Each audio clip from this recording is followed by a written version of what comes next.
The following program is a production of Naleo TV.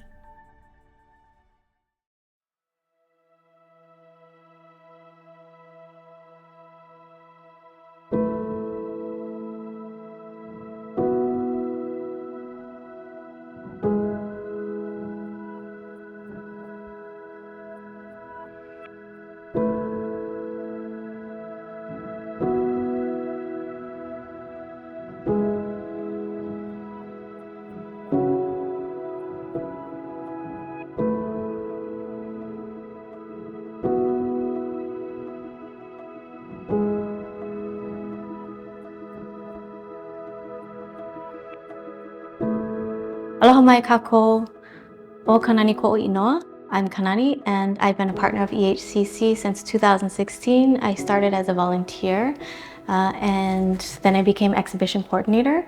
I did that for a couple of years and I spearheaded Pico Press, which is a community printmaking studio with programming for Hawaiian arts. And I worked with Hawaiian practitioners who shared their ike and mana'o through their craft with the community. My current role at EHCC is the Indigenous Hawaiian Curator for the annual Hawaii Contemporary Show. So in the past, Indigenous peoples, in particular here in Hawaii, have been isolated to a colonized representation of their identity in gallery settings. As curator who represents Hawaii as a Kanaka Maoli, I want to deconstruct that and explore the intersections of colonization, tradition, and contemporary culture. Viewing art as culture and culture as living, I believe that we can activate the notion of a shared responsibility to creating culture for the place in which we live. I felt a responsibility as an Indigenous curator to exhibit Indigenous philosophies and perspectives. Aloha, my name is Lori Rich and I am the Executive Director for the East Hawaii Cultural Center. So the East Hawaii Cultural Center is located in downtown Hilo in the historic old police station. We're right across from Kalakaua Park. And the East Hawaii Cultural Council back in the 70s recognized that the space, the old police station, was sitting empty. And they asked the county if they could come in and fix up the building and make use of it as an art and culture center. The East Hawaii Cultural Center's mission to be an inclusive platform for arts and culture is really important to us. We believe that it's crucial in our society to have a place where community can go to feel safe, to feel seen, to learn, and to be inspired. Art opens up our minds, but it also opens up our hearts. And we are then therefore able to look at different issues throughout society with a much more open awareness and much more creative thinking. And so through our art exhibitions, we really endeavor to give voice to a lot of underrepresented groups. We do an annual show that's dedicated to the Native Hawaiian population on contemporary art. Not just it's a past history, that it's a living history. And then we also do a lot of shows that are reflective of youth and children, LGBTQ. We really do want to give voice to a lot of those populations as well and provide this forum for inquiry. So art, again, has this power where you may feel a certain way and this is exactly your opinion, and then you come in and you see a film or you see a visual art piece or you see a tapestry and you're reading about what was the inspiration behind that, what is the meaning, and it may make you think a little differently. It may not, but it also just may open up your awareness to a different way of feeling, of being, and that ultimately leads to a more empathetic and compassionate society, and it builds community, which is what we're trying to do here ultimately. So the current exhibition that we have on view at the East Hawaii Cultural Center is called Haili Moe, and this is our annual Native Hawaiian Contemporary Show, and it's really important for us to show contemporary work from Native Hawaiians. Hawaiians are present, they are living, they are creating art, and their culture is a living, breathing one. This show is incredibly special because it features 5 wahine, which is the first time we've had only female artists represented in the annual show. And all of their work really is reflective of a spirituality in the culture and a connection to that, and what colonialism may have taken away from that spirituality, and wanting to reconnect with that in various different ways.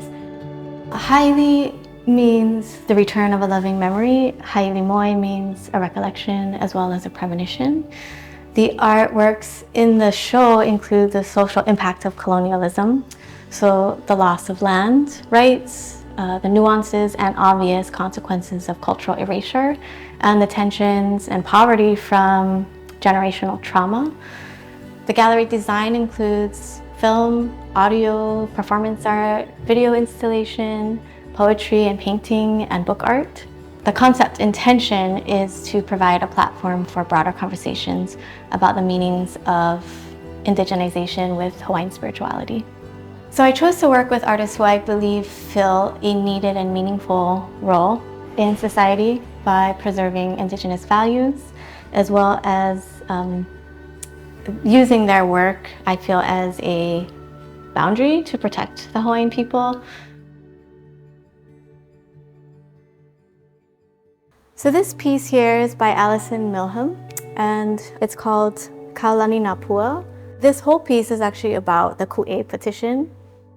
So in 1897, this petition was collected, signatures were collected, 21,000 plus signatures from all over the island. So if you come to the exhibition and you look through the book, this is the full petition. So we encourage people to come and look for their names. Their ohana names are listed in here by place.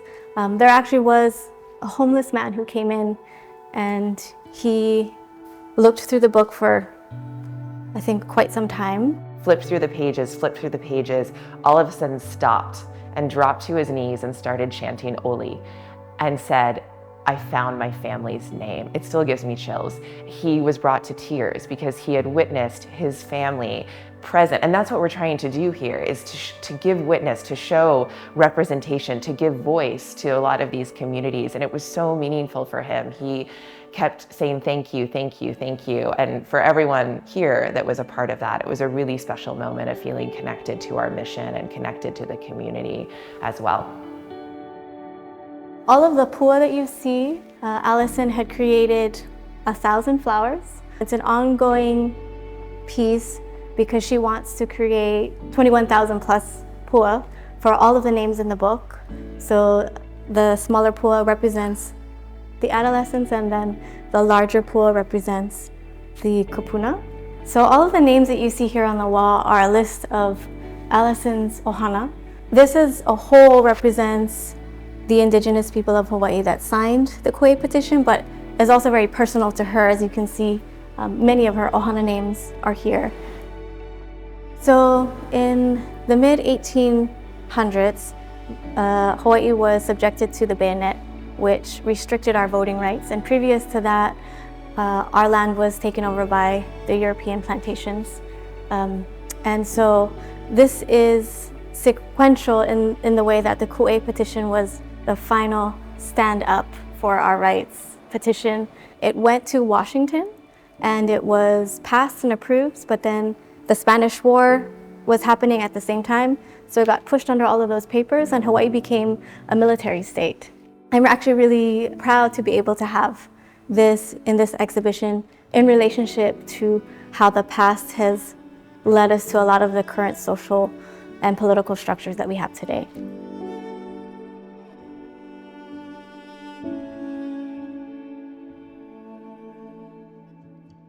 So this is a poem by Jamaica Osorio, and it is her Mo'u Ku'au Hau. So that is her genealogy. I'd like to say that I try to create an exhibition where the pieces are all speaking to each other in some way. And so coming from the Ku'e petition over to this poem, I think represents that stream of genealogy that this represents. And for her, the poem speaks of the loss of the memory of that genealogy as we are here in 2023. And it is kind of a haze that I feel Indigenous Hawaiians today have to work through, and it's a great amount of work to remember. And so this poem, I felt, really emanated that. I felt that this is such a strong and significant element to reclaiming as a Hawaiian, and that is to honor genealogy in form of acknowledgement to your ancestry. And so I wanted that to be the first thing that people saw when they come in.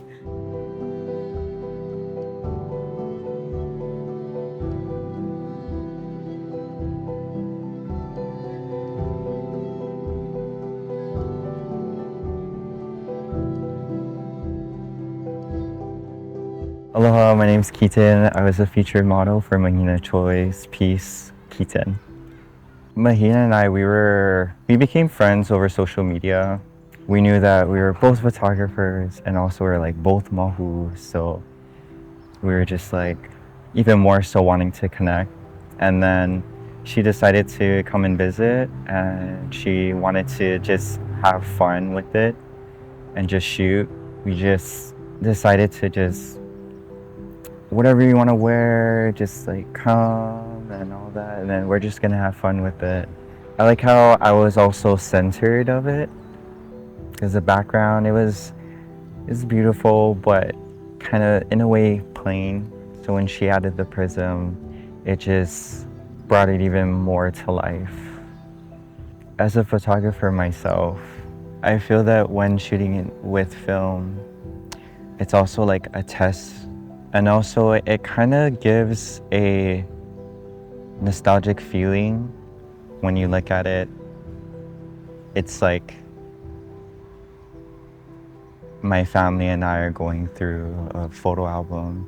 It's important to photograph our history for a future generation.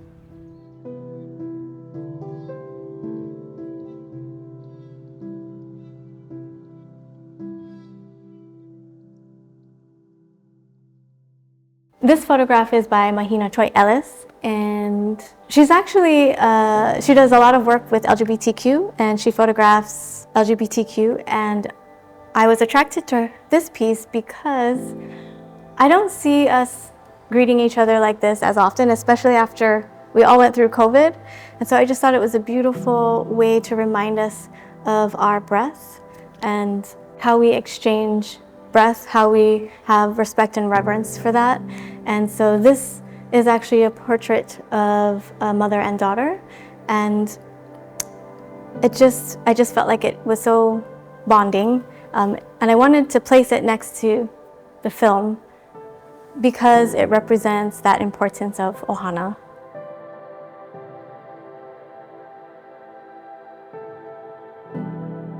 So this is a film by Ciara Leinaʻala, and I was so moved by this when I was looking for pieces for this show. I wasn't really even supposed to watch the film in the whole duration, but I had to stop everything I was doing because it was just so captivating. Out of State documents the experience of Indigenous Hawaiian men, two in particular, Haile and David, who are taken from their home of Hawaii and within being incarcerated out of state to Arizona. And for me, it's really sad to see that in our own state prison, access to cultural knowledge, hula, or anything that would increase the health of a cultural identity for Indigenous people. And so when they left to Arizona is when they experienced oli and hula. So that was interesting that they had to go out of state for that. But the sad part also is that when they're taken from their home, they're taken from their families, and from some of the conversations that I actually got to have with one of the gentlemen that were featured in the film, Halau, he expressed how important it is to stay connected, especially when you're, incarcerated, how important it is to stay connected to your family. Criminalization of poverty is something that is within the layers of this film about incarcerated Indigenous men. I felt that this piece related to the past in a way that we could see the impact of what we're facing as people today, as far as injustice goes, as far as the criminalization of poverty, as far as the direct impact of capitalism into poverty. And so I just wanted to be able to have that conversation going in relationship to the Ku'e petition, in relationship to how we experience family and our genealogy and how that is disrupted by a justice system that is flawed.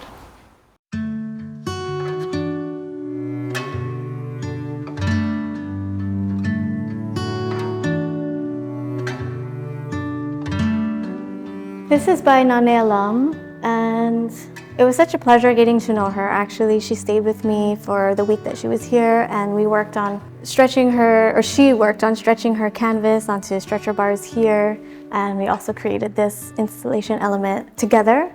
And her work represents her connection to Vai, to the water of her place in Nu'uanu. So I'm going to just talk about her material and her choice of material. It's kapa, and so she's been really exploring kapa making, and I think through that process she's able to identify with the temporal quality of it. And we have a medicine stone here, and so within that stone is water. I think that the water symbolizes the movement and the construction and creation process, and her relationship with the temperamental and temporal material, I think, reflects the fragility of our culture as a whole. She's very forward-thinking.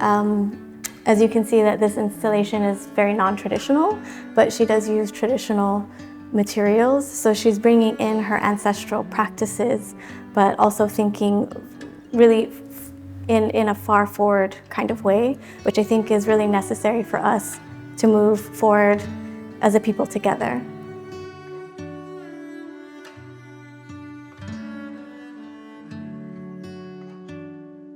So this piece, oil painting, is by Nanea Lum, and again, it's Vai, and water is moving through the painting, as you can see. She actually brought this herself on the airplane and built the stretcher bars here and stretched it here. And through that process, I was able to talk to her more about who she was and what her work was about. And from what I gathered from that experience with her is that she is very connected to Vai in a way that it guides her process.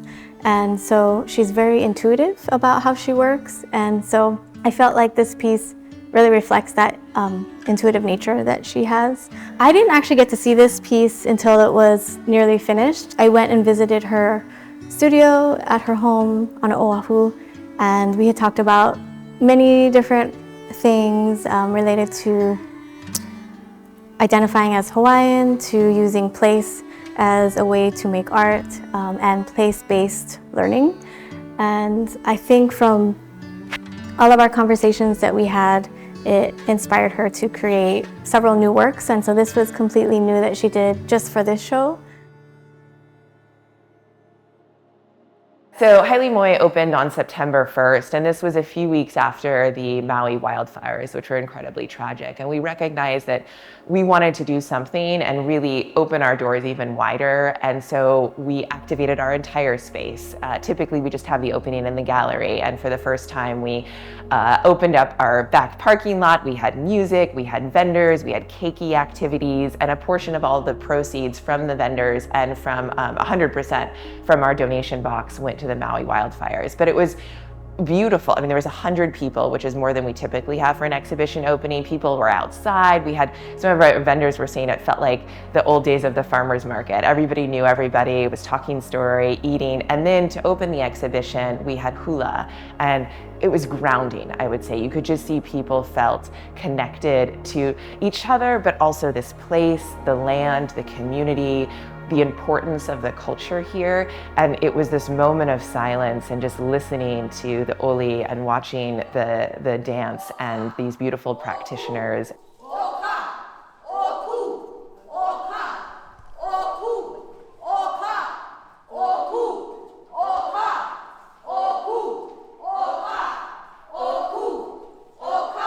So Kumu Polani, she is from Halau, Hula, Kauluola, and she is also just a really powerful mana wahine.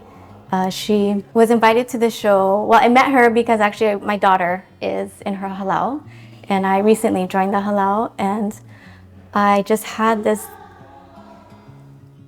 growing deep curiosity for both Oli and Hula. And so it's something that I've been around my whole life, but I think to be able to activate it through the embodiment was something that was special to make sure my daughter learned and to myself as an adult. But Kumu Polani has been dancing and teaching I think just for the recent couple of years, but I think she's been dancing since she's 3. And so in the exhibitions, I think part of my, I guess, unique tactic to creating or curating an exhibit is to give the viewers a whole sensual and sensational experience, which means there's performance, there's audio, there's of course visual, and sometimes there's just audio or sound. So in this exhibit, Kumu Polani brought that performance element through hula, through kahiko, hula kahiko, which I felt really grounded the exhibit into something that was very traditional, while we had a mix of contemporary and historic pieces in the show.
So we're looking ahead to 2024, and we're looking at the exhibitions that we have planned for next year, which are really exciting. We're actually featuring all Hawaii-based artists. So not all Native Hawaiians, but all artists that live and work in Hawaii and what that's like. And further, they all have a social or environmental justice component of their work. So some of the shows are looking really hard at colonialism and Christianity and how that has impacted certainly Hawaii, but our entire society and the continental US. We have a show that's reflective on Red Hill and what's been happening with the water and the militarization that's there. We have a show that's about adoption and how that's affected the artists, but also how that affects the broader community of Hawaii. We also have a show that's more about just the environment and what we're doing to protect a lot of our aina. And so there's 6 shows coming up in 2024. Our annual Contemporary Hawaiian show, which is what Haili Moe is the focus of for this video, will be on Mahu, and really, again, the effect of colonialization on Mahu, and Kanani Daley, who's our curator, will be curating that. So she's already thinking ahead. That's not for a year, but she's starting to make connections and build relationships. That will be largely performance-based as well. So it's going to be a little different from us, kind of skewing the visual artwork on the walls to do something that's more event-based and bringing people into our space in a repeated basis. In addition, we're fingers crossed, hopefully going to get some funding to open up a permanent gallery based on all this positive feedback we've had from our local community and our visitors, we want to have a permanent place for Native Hawaiian contemporary art. And so we have a section of our gallery that right now has been used for a permanent artwork collection, but we want to open that up for a Native Hawaiian gallery and have rotating shows throughout the year that are not part of our main gallery space, but are featuring all Native Hawaiians and really giving insight into that cultural perspective and a lot more deep meaning, which I feel like when people come in, certainly the local community, but visitors really appreciate. The history is very important, but to see this living, breathing culture again and to see, artists that are doing this work that's reflective of present day and what's important to the culture now creates this lasting memory that we really want people to take with them and tell their friends and come and visit more often, or tell people when they go back home to come visit if they come or are doing tourist type things in Hilo.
So I believe that art and culture is a right to all people, and I want to dismiss the association of art to wealth. The decolonization of our perspective about culture within a gallery setting, I hope, will indigenize a future with Hawaiian values, as well as encourage bravery to be innovative ancestors.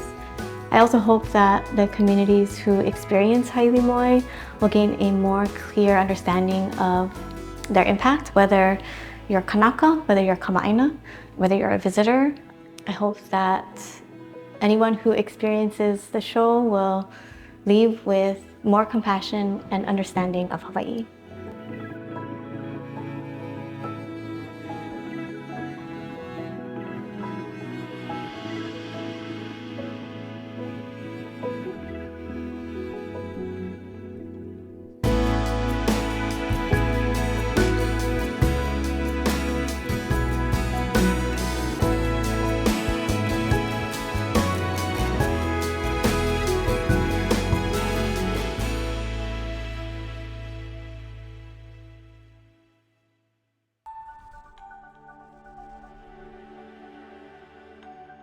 The preceding program was a production of Naleo TV.